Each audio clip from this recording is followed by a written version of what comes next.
그것이 궁금하다. 혹시 여러분은 이장림 목사의 단위 선교회를 기억하고 계십니까? 이장림 목사가 1992년 10월 28일 24시에 휴거가 일어나고 1999년에 종말이 온다고 주장했다가 교계와 사회에 큰 파장을 몰고 왔던 시한부 종말론 사건이었습니다. 국내 시한부 종말론 추종자는 약 15만 명에 이르고 종말론을 추종하는 신흥 종교 집단의 수도 200여 개가 된다고 합니다. 현재 사회적으로 물의를 일으키고 있는 신천지 또한 시한부 종말론의 일종이죠. 오늘 이렇게 흥미롭고 또 혼란스러운 종말론의 역사에 대해 살펴보겠습니다.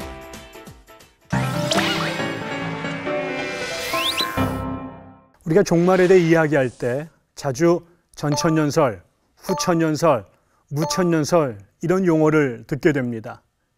이것은 소위 천년왕국론이라고 하지요. 천년왕국론은 이 땅에 실현될 완전한 평화와 정의의 시기로서 예수님의 재림과 관계가 깊습니다.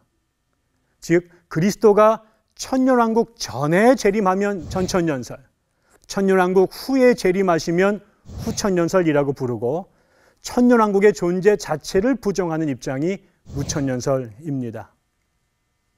초대교회에서 종말론과 관련된 가장 주목할 만한 사건은 영지주의자인 몬타누스파와 관련이 있었습니다.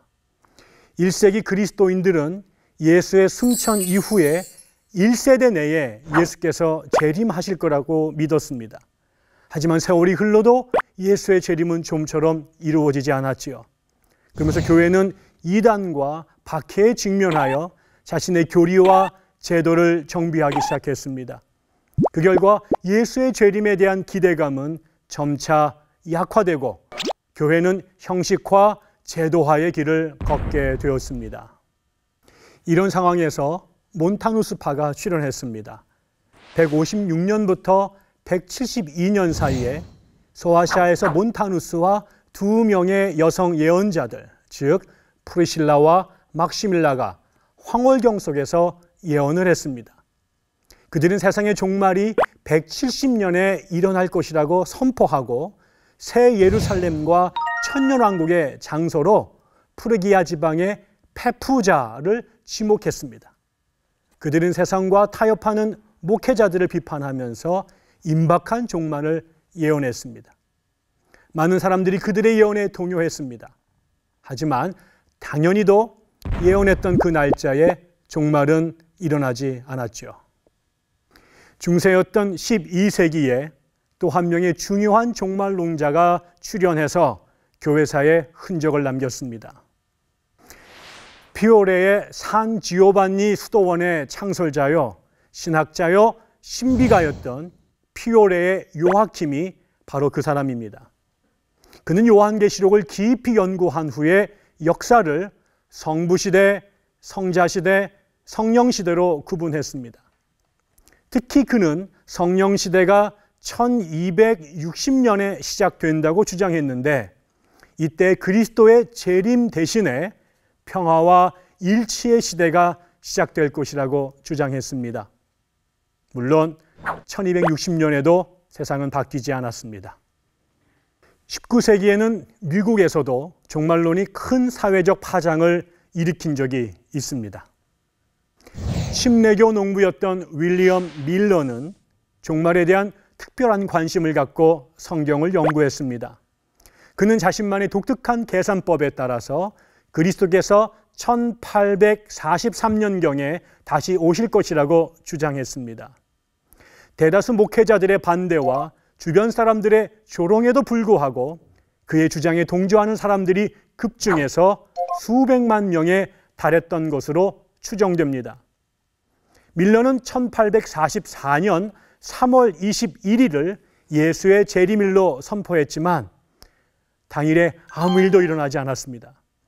하지만 그의 추종자 한 사람이 하박국 2장 3절과 레위기 25장 9절에 주목하여 재림의 날짜가 7개월 10일 연장되었다고 주장했고 그래서 재림 날짜도 1844년 10월 22일로 재조정되었습니다.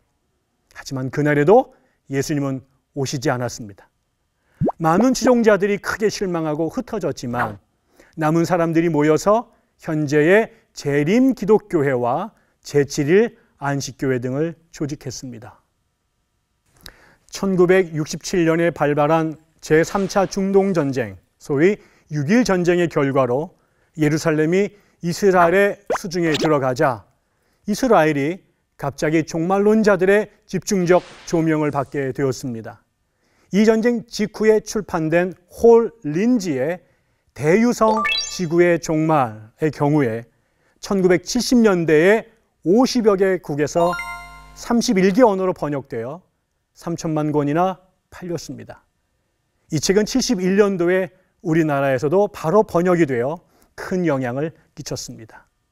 이 책의 영향으로 아마겟돈, 대환란, 휴거 같은 용어들이 크게 유행하게 되었고 냉전 시대의 위기감과 맞물려서 종말에 대한 대중적 관심이 크게 고조되었습니다.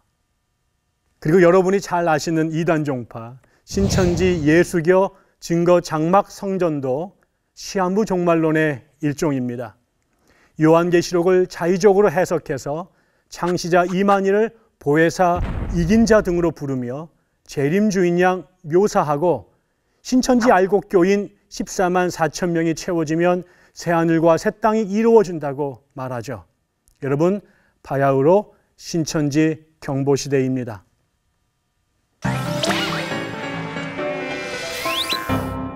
성경은 예수의 재림에 대해 분명히 말씀하고 있습니다.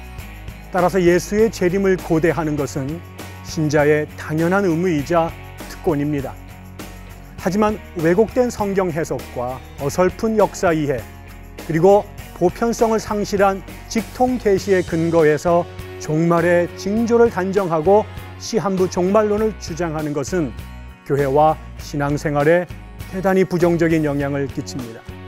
따라서 오늘날 우리에게 필요한 종말론적 태도는 하루하루를 종말론적 긴장을 포기하지 않으면서 동시에 주어진 삶에 감사하며 최선을 다하는 것입니다.